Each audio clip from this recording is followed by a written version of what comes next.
This is the biggest news story of the week. Unquestionably, Subaru in Japan, in Tokyo, has previewed a new STI concept car. Did you see this? That's interesting because they said they weren't going to make an STI version of the current WRX, correct? I think that was said, and it certainly has been true so far, right? The new WRX came out in 21. At the end of 21 is when I reviewed it.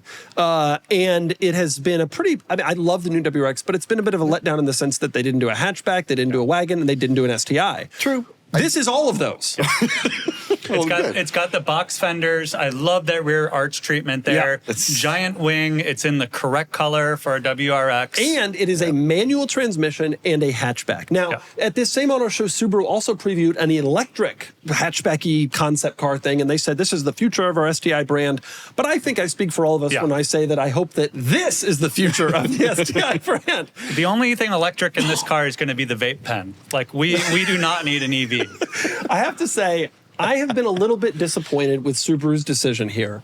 For one thing, not to do the hatchback. Subaru did the hatchback the last in 2011, 2012. It wasn't a huge seller, and they said, okay, we're done. We're just going to do sedans. That's what the American market wants, which I think there was a time when that was true. However, since then, Audi RS6 has come back as a hatchback. The E63 wagon now outsells the sedan. The GR Corolla has shown up and been a big success. Since Subaru made this decision, the Focus and the Fiesta ST both came and went, and they were quite popular. You know, those cars got ditched for reasons beyond how the success of the performance model.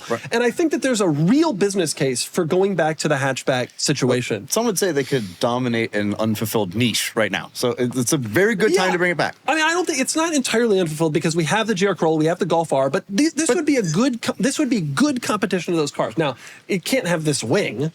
Well, no, it can't, but it will later on anyway. People will take inspiration from us on eBay. They'll put these on them anyway. That's true. It can't come out of the factory like this, even though we know this is what people are going to do. I got to tell you, it's also the hatchback thing is important too because Subaru, a lot of Americans don't realize this, but Subaru does sell the new WRX in virtually every other overseas market as a hatchback, and it's called either the Lavorg or the WRX Sportsback or various things. I even looked it up. I was looking it up today. They sell it in Chile and Peru. Chile gets it, but we don't.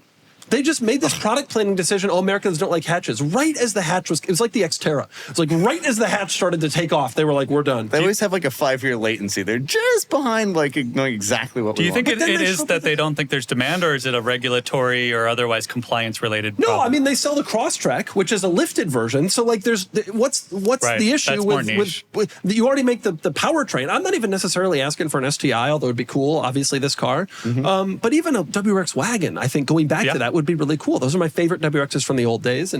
But this is incredible. I mean, this really is the STI that we've all wanted for many, many, many years. It's been 5 years since there was an STI. Yep. So Subaru, if you're listening, do it. Bring it here. It'd be cool. I think it'd be cool. I think it would succeed. Subaru abandoned STI, I have a suspicion, because that's not what they wanted their brand to be in the U.S. They were going after the Forester and the Outback and the families and the dog people and Costco shoppers. But like, let's do this. Like, they're so well known for it, and it's so beloved. And apparently this has a flat four, a turbo flat four. And it is a good example of like a halo car. So when people do get the boring Foresters and Imprezas, they can at least think, oh, it's a performance car. It's used for rallies. Like, it seems silly to like have such an obvious halo and not. I agree. They have an obvious halo. STI has been the halo for so many years. It was such a big deal. And then they just kind of left it. And what's even weirder is now they're previewing a concept version. It's like, okay, are you abandoning this or are you going to do it? If I were them, I'd be doing like 22Bs and like going all in on that. But if we're not going to get that, an STI is a no. And it's they a trim did that. level. There was the S209, which was like a $70,000 Impreza. It's so weird to me that they preview this as a concept. It doesn't really seem concept-y. This seems like a production car. Maybe they knew they were going to do this all along and they were like waiting for the later model years of the WRX to like get people excited about the STI. But it's been version. years. I mean, you would think they would have done that like the year after or the next year or something like that. It's kind of falls in the end of the product cycle thing if that's really what they're going for. Typically, STIs have not been that, though. The 02 WRX was the first WRX in the States, and they had an STI by 04. And that was the very beginning where they weren't even sure if the WRX would be a hit, and they came to just 2 years later with a STI. This would be 5 years later. I love this thing. Different people, different product strategies, but I really hope that they build it. And I hope it comes. And we need the box fenders. I hope so too. I think the fenders are really cool. Maybe they're seeing what GR Corolla can do, or has done, and they're interested in being a part of that. Manual transmission. Manual transmission. I'm seeing people in GR Corollas that don't look like enthusiasts. Can I posit that that's because it's probably not a GR Corolla, but you've mistaken a Corolla? No. Regular Corolla the hatchback. 3 exhausts and the little Gazoo racing thing. I know my Toyotas. Sure, I'm a Toyota truck guy. Sure, Well, I think you're a Toyota truck guy. In what way? I admire Land Cruisers from a distance. You know, there's a short going around right now of you saying that people who buy Tacomas hate America. They do. I mean, no. Give us It's very unclear. Let me just tell you what, they don't have cowboy holders in their dashboards. We haven't talked about that yet. I know, but we're going to. Summer's over, and I was living in my chubby swimsuit by the pool. And I just kept the chubby love rolling right into fall with their everywhere pants. They're lightweight, water-resistant, and surprisingly durable. Basically, the perfect do-everything pants.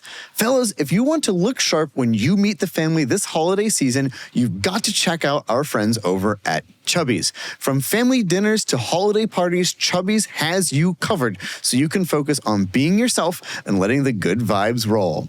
Their stuff is so comfy, it should come with a warning label. As temperatures drops and weather gets grim, their flannels, pullovers, quarter zips, and everything else keeps you warm, stylish, and ready for anything. I really can't get enough of their pants. They've become my top drawer pants, perfect for everything from squeezing into small sports cars, ripping indoor go-karts with friends, then heading straight to a date after and still looking sharp.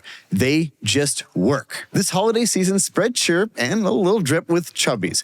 Perfect for upgrading your own winter rotation or gifting it to that one person who already has everything. For a limited time, Chubbies is giving our listeners 20% off your purchase at Chubbies using the promo code Doug at checkout. But if it's Black Friday, skip the code and take advantage of even bigger markdowns during their exclusive Black Friday sale. Just head to chubbyshorts.com, make sure to support our show, and tell them that we sent you.